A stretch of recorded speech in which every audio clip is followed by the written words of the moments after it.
అరే ఒక 5 నిమిషాల్లో కాన్ఫరెన్స్ కాల్ పెట్టావు నువ్వు కూడా రా. అంటే ట్రిప్ ప్లాన్ చేస్తున్నాం కదా, ఒకసారి ఎలా చేద్దాం అనేది ఒకసారి మాట్లాడదాం. ఓహో మనం నిజంగానే ట్రిప్కి వెళ్తున్నాం ఏంటి? రే అడిగావా ఇంట్లో? ఒరే ఇప్పుడు నేను ఇంట్లో అడుగుతాను, తర్వాత ఎలాగో ట్రిప్ క్యాన్సిల్ అయిపోద్ది, అప్పుడు నేను అడిగిపోక కదా. ఒరే సార్ అందరూ పక్కాగా వస్తా అన్నారు. అంటే ఇప్పుడు అడగాలంటావు? అవును. డాడీ నేను మా ఫ్రెండ్స్ ట్రిప్కి వెళ్దాం అనుకుంటున్నాం, అంటే మాక్సిమం క్యాన్సిల్ అయిపోద్దిలే. మరి ఇంకెందుకు నన్ను అడుగుతున్నావు? ఏదో ఫార్మాలిటీ.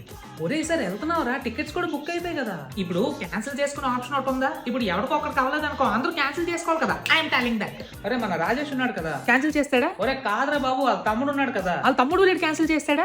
ఏమో కాదురా బాబు, వాళ్ళ తమ్ముడు కూడా వస్తాడంటే ట్రిప్ కి. ఓహో, అంటే ట్రిప్ క్యాన్సిల్ అవ్వాలా? లేదు. ఏరా ఏం చేస్తున్నావు? అక్కడ ఏ ప్లేస్ చూడాలో చూస్తున్నా. ఇదిగో నా మాట విను, ఈ ట్రిప్ ఎలాగోలా క్యాన్సిల్ అయిపోద్ది, అన్నెసెసరీగా నీ ఎనర్జీ వేస్ట్ చేసుకో. అరే పృథ్వీని కూడా కాన్ఫరెన్స్ లో యాడ్ చేశాను. చెప్పండి. ఏమంటున్నాను? ట్రిప్ క్యాన్సిల్ అని ఉండవేస్ చెప్తా పక్కోవాల. అరే ట్రిప్కి వెళ్ళే ముందు రోజు నాకు హైదరాబాద్ లో పెళ్లి ఉందిరా. అంటే ట్రిప్ క్యాన్సిల్ అనమాట, గుండు పగిలిపోద్ది. మీరు వైజాగ్ నుంచి వెళ్ళిపోండి, నేను హైదరాబాద్ నుంచి డైరెక్ట్ గా వచ్చేస్తాను అక్కడ. ఒరే రేపే మనం వెళ్ళేది, బట్టలు సర్దుకో. సరే. ఈ పాటికి ట్రిప్ క్యాన్సిల్ అయిపోవాలి కదా.